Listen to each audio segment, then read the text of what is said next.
سب سے جو اللہ کو ناپسند ہے حلال میں وہ طلاق. حضرت علی سے آپ نے فرمایا علی طلاق دینے سے بچنا، جب طلاق دی جاتی ہے اللہ کا عرش کانپ اٹھتا ہے. جب بے وجہ طلاق دی جاتی ہے، ضرورت کی وجہ سے تو اللہ نے رکھی ہے کہ بھئی نہیں گزارا ہو رہا، ٹھیک ہے. تو اب ہمارے ہاں دو انتہا چل رہے ہیں. ایک جو زیادہ اپر کلاس ہے، تھوڑا سا لڑکی لڑکے میں توڑ پھوڑ ہوئی، طلاق دو ہمیں فرق کرو، یہ بھی غلط ہے. اور ایک تھوڑا جو نیچے طبقہ ہے، لڑکی پس کے مر جائے، نہیں طلاق نہیں لینی اتھے ہی گزارا کر، طلاق نہیں لینی اتھے ہی گزارا کر. یہ دونوں باتیں بڑی ناجائز ہیں، بہت نامناسب.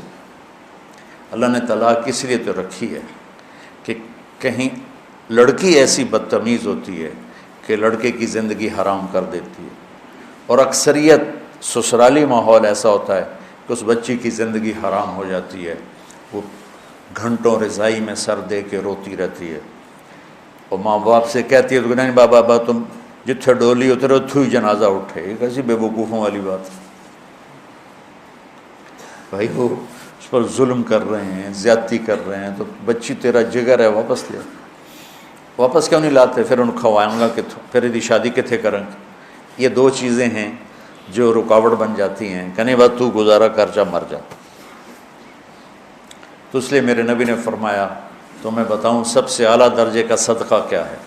سب سے اعلیٰ درجے کا صدقہ ہے جس کی بیٹی کو طلاق ہو جائے اور وہ گھر واپس آ جائے، اس پر خرچ کرنا سب سے اعلیٰ درجے کا صدقہ. میرے نبی نے ایک کنواری سے شادی کی، باقی سب یا بیوہ یا طلاق یافتہ، یا بیوہ یا طلاق یافتہ. ہمارا ہندو کلچر ہے بچی کو طلاق ہو جائے وہ سسک کے دیواروں کے ساتھ زندگی گزار دیتی ہے، اس کو کوئی رشتہ نہیں آتا. تو کوئی ایک آدھ بچہ ساتھ ہو پھر تو بیچاری وہ نہ وہ جیتی ہے نہ مرتی ہے. میں چاٹ گیا، ایک غریب ملک ہے، اصل ان کی عرب ہے لیکن وہاں رہتے رہتے وہ افریقی رنگ غالب آ گیا ہے. جیسے جبوتی گیا، وہاں بھی یمن سے عرب آباد ہوئے اور وہ اب ان کی شکلیں کالی ہیں، نقش عربوں والے ہیں. ایسے ہی چاڑ والے بھی شکلیں کالی ہیں، نقش عربوں والے ہیں.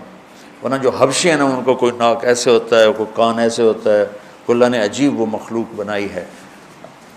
ہمیں شکر کی نعمت سے نوازنے کے لیے کہ تمہیں بھی ایسا بنا سکتا تھا.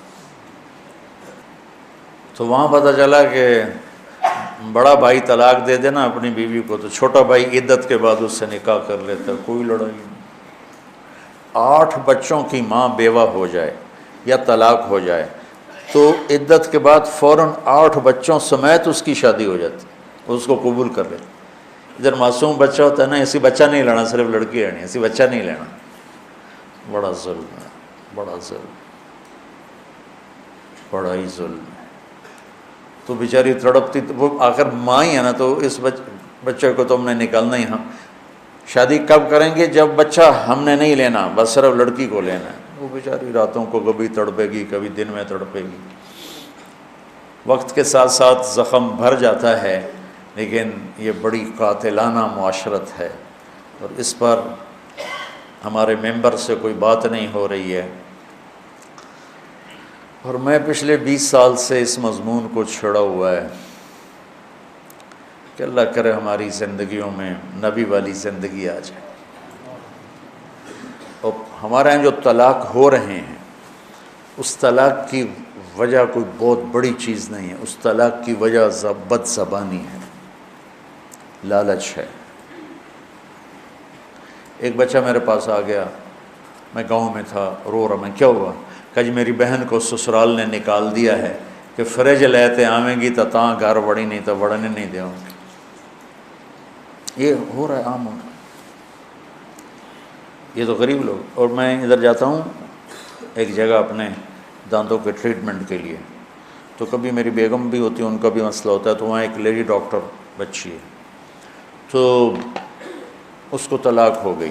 کس بات پر؟ کہ تیرے باپ نے مجھے موٹر کیوں نہیں دی، گاڑی کیوں نہیں دی، واپس چلی جاؤ.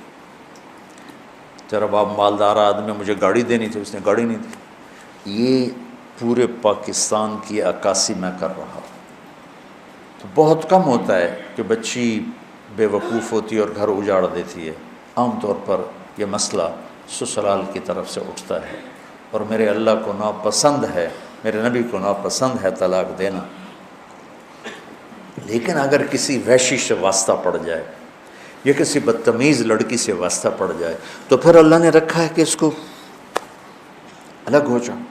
پھر الگ ہو تو اس کو لڑائی نہ بناؤ، دشمنی نہ بناؤ، یا تو دشمنیاں بن جاتی، لڑائیاں بن جاتی، بائیکاٹ ہو جاتے ہیں۔ عرب کی معاشرت میں اب بھی طلاق ہو جائے تو اس بچی کے لیے کوئی مسئلہ نہیں، اس کی فوراً شادی ہو جائے گی۔ ہماری بچیوں کو طلاق ہو جائے وہ دیواروں کے ساتھ لگ کے زندگی گزار دیتے، ان کو کوئی پوچھنے والا نہیں ہوتا، چاہے قصور مردوں کا ہو، عام طور پہ مردوں کا قصور ہوتا۔ تو یہ بہت اس وقت حساس مسئلہ بن چکا ہے، پورے ملک میں طلاق کی شرح بہت بڑھ گئی کہ برداشت نہیں ہے۔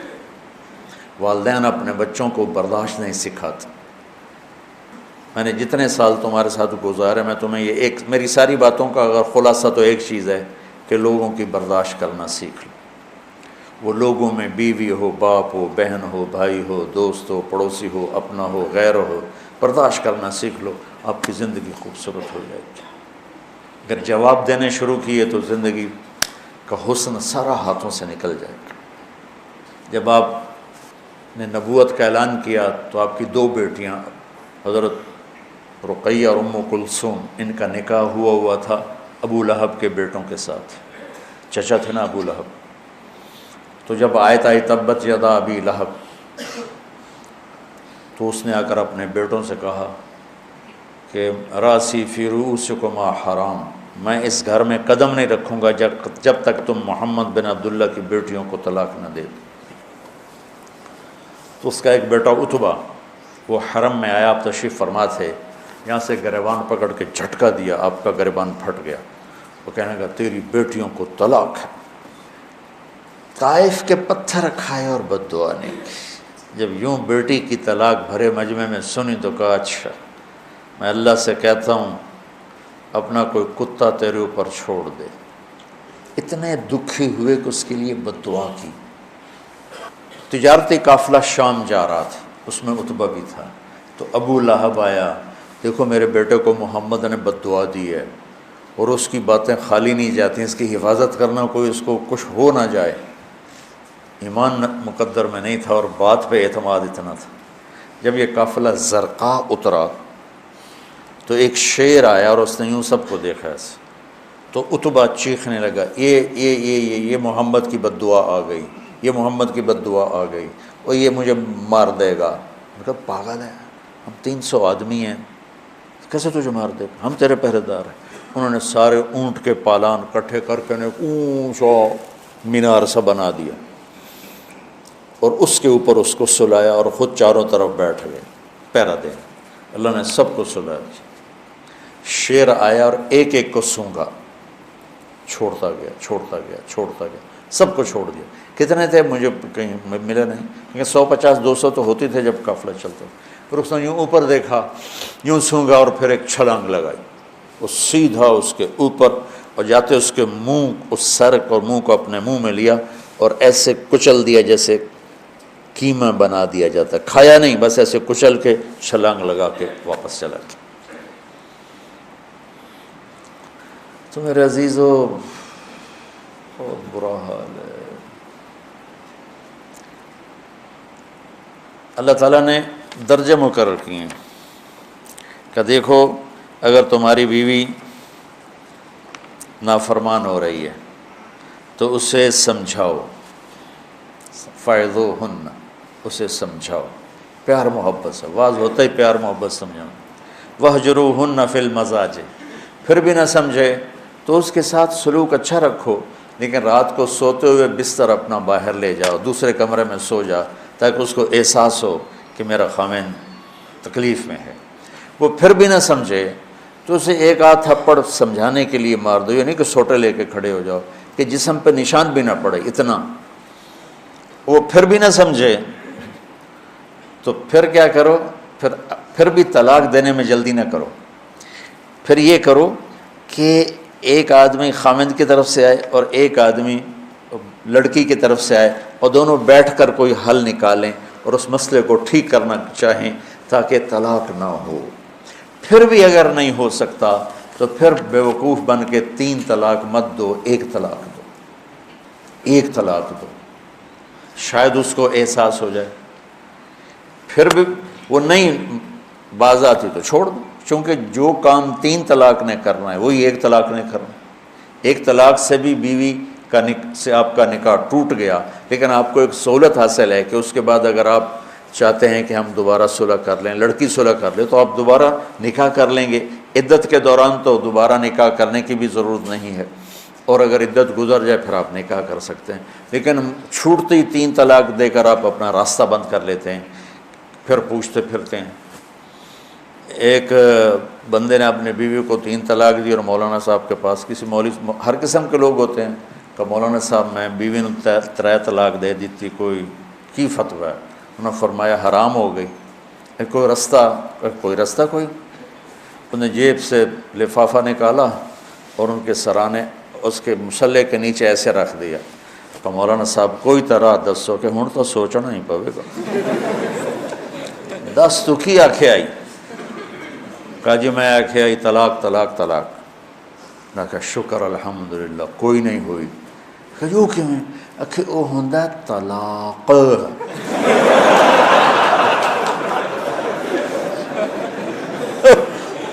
اور تو آکھیا طلاق طلاق طلاق، وہ چھوٹے کاف نال ہے، وڈے نال نہیں ہے، جا موجہ کر۔ پھر ایسی مصیبتیں وجود میں آتی۔ اللہ نہ کرے تمہارے گھر اجڑیں اور طلاقیں ہوں، لیکن اگر ایسا موقع آ جاتا ہے تو اللہ کے واسطے اپنی بچی کو پریشرائز نہ کرو، بس اتھے گزارا کر، اتھے گزارا۔ اور اپنے بچے کو مت پریشر میں ڈالو کہ میرے بھائی کی بیٹی ہے، تم نے گزارا کرنا ہے، تم نے گزارا کرنا ہے۔ تو مر جاتے ہیں، زندہ مر جاتے ہیں۔ پھر اس وقت علیحدگی ضروری ہے، پر اپنی بیٹیوں کو ذلیل نہ کرو کہ جتھے تیری ڈولی جاونی ہے اتھو تیرا جنازہ جانا ہے۔ یہ ظلم ہے۔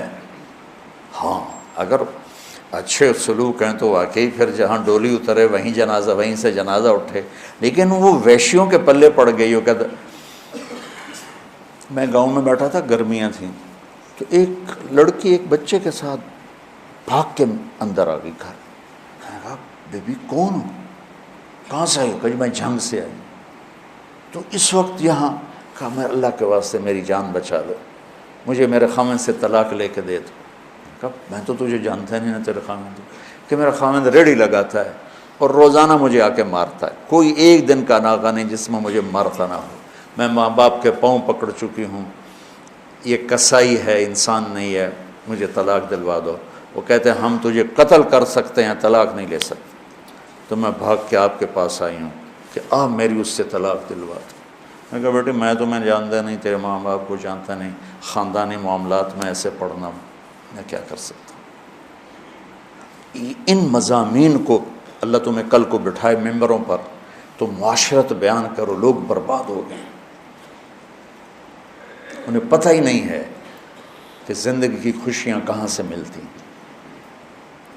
میں نے قرآن میں یا ایھا الذین آمنوا آیا ہے 190 دفعہ، 190 دفعہ، لیکن شیخ ابو بکر الجزائری رحمۃ اللہ علیہ کی میں نے ایک کتاب پڑھی اسی پر، نداء الرحمن کے نام سے وہ کتاب ہے، نداء الرحمن۔ تو اس میں آخری ہے یا ایھا الذین آمنوا توبوا الی اللہ توبۃ نصوحا، لیکن علماء نے یا ایھا النبی اذا طلقتم النساء، اس کو بھی قائم مقام یا ایھا الذین آمنوا کے کیا ہے۔ تم ذرا یا ایھا الذین آمنوا اذا طلقتم النساء، یہ تو بات سمجھ میں آتی، اے ایمان والو اگر تمہارا ارادہ ہو جائے بیوی کو طلاق دینے کا، لیکن یہاں کیسے ہے یا ایھا النبی، اے میرے نبی، اذا طلقتم النساء، اے ایمان والو جب تم اپنی بیویوں کو طلاق دینے لگو۔ یہ دو لفظوں کا آپس میں جوڑ نظر نہیں آتا، قرآن بے جوڑ تو ہے نہیں۔ تو مجھے یاد پڑتا ہے، اب لوگ دیکھنا کہ فرمایا کہ یہاں اللہ اپنے حبیب کو بطور سفارش لایا ہے کہ میں اپنے نبی کو سفارشی بناتا ہوں تمہارے سامنے کہ طلاق نہ دو۔ گزارا کرو، طلاق نہ، اور اگر دینی پڑے تو پھر اس کا یہ طریقہ ہے۔ ایک طلاق سے تمہارا کام ہو گیا، اب مت 3 طلاق دو، اور اگر تمہیں 3 ہی دینی ہے تو پھر اس کی عدت اس کی جو وہ مینسز کے بعد پھر دوسری دو، پھر جب اس کو حیض پورا ہو جائے دوسری دو، پھر جب حیض پورا ہو جائے تیسری دو۔ اگر تم نے 3 ہی دینی، یہ کٹھے جو 3 کا بم مارنا ہے، اس نادانی سے اللہ مجھے بھی بچائے، اللہ سارے معاشرے کو بچائے کہ ہماری زندگی میں اللہ تعالیٰ وہ اخلاق پیدا فرما دے جس سے ہمارے گھر اجڑے نہیں۔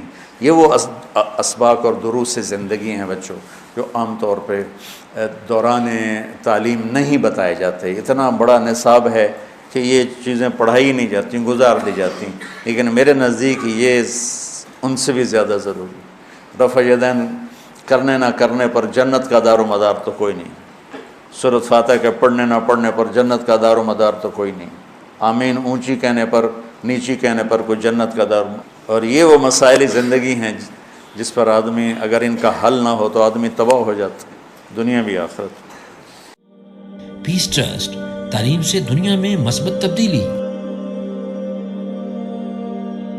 1998 سے قائم شدہ مولانا طارق جمیل صاحب کا ادارہ جامعۃ الحسنین گزشتہ 20 سال سے اپنے طرز تعلیم اور جدید نصاب سے سینکڑوں تشنگان علم و تربیت کو سیراب کر چکا ہے۔ زکوٰۃ، صدقات اور عطیات کو تعلیم کے لیے مختص کریں۔ تعلیم کے لیے آپ کا تعاون معاشرے کی قسمت بدل سکتا ہے۔